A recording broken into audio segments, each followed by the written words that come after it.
So, welcome to my YouTube channel. So, si Superman ba ay nagbibrief? Oo, siyempre. So, since nasa labas. Eh, nasa labas.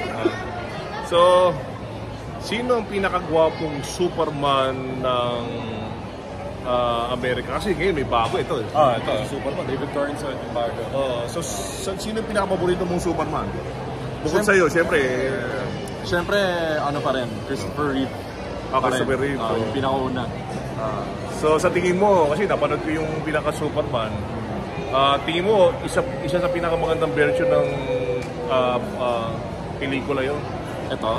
Oo, nanood kami sa direction. Hindi ko pa napapanood actually. Nagsusuperman ka.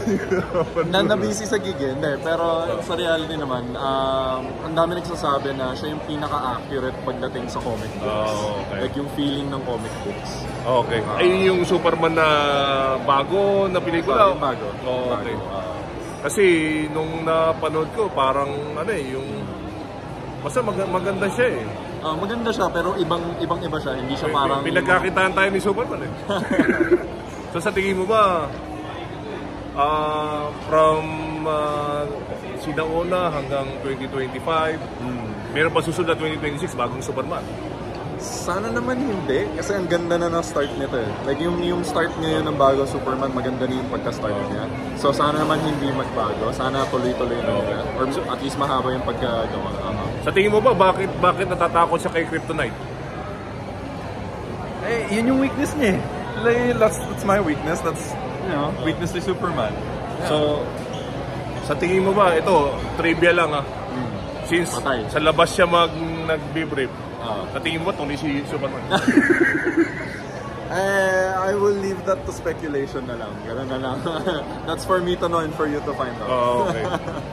So, sa tingin mo ba, nagkaanak si Superman? Nagkaanak?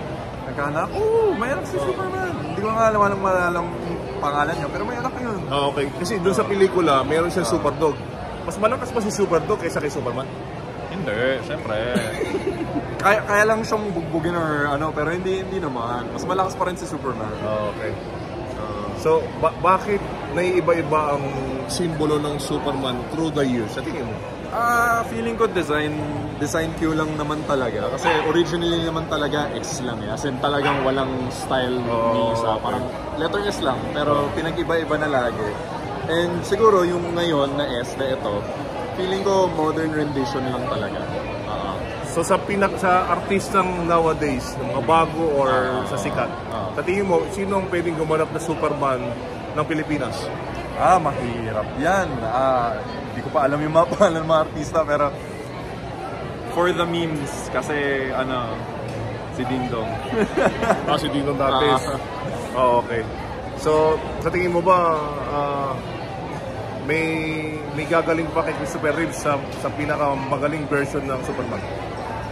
Well, feeling ko ito na, si David Cornsworth. Feeling ko siya na yung parang next na makakalibel niya. Okay. So, ako nga pala si Ronald Borja, Papi School teacher sa American Samoa.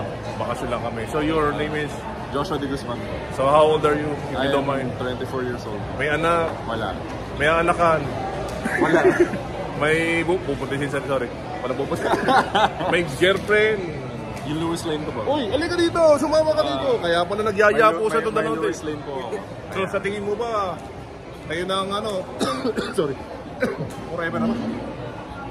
Dapat lang. May plano na ba magpakasal? Oo, syempre. Syempre. So, kailan pa?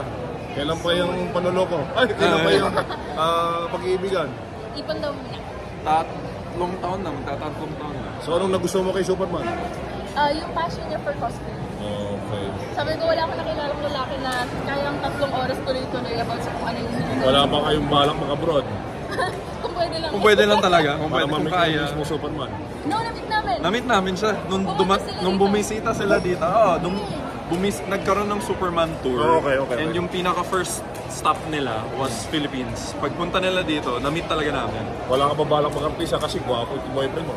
Gusto ko sana pero more on cosplay talaga ako eh. Parang ala Prince de Guzman type of style. Sige, good luck and may you have more birthdays to come. Thank you po. Nice to meet you. Ano po pangalan niyo, sir? Ronald Borja. Ronald Borja. Nagka-vlog kayo. Yeah, OFW. Wala lang, puro kalokohan. Manonood kami ng PBA kasi tagal pa Yun yun. nga, kaya nga. Finals So, na. wala kami makuha ticket sa Anong team kayo, sir? San Miguel na John Marpardo. San Miguel. Kaya lang, wala kami makuha ticket. Sana yun, kinuha ng ticket sa labas. Hindi kami naloko. Mahirap. Pero sabi, buy in your own risk. Yan ako na kayo pabili, nasa baba na eh. Merong nagbenta, ito, bahala kayo kung mapanood nyo hindi. May nagbenta sa pinaka second to the lower. 1,000, gusto 1,000 pa, 2,000. Merong nagbenta, 1,500. Alam naman nilang mga guard yan.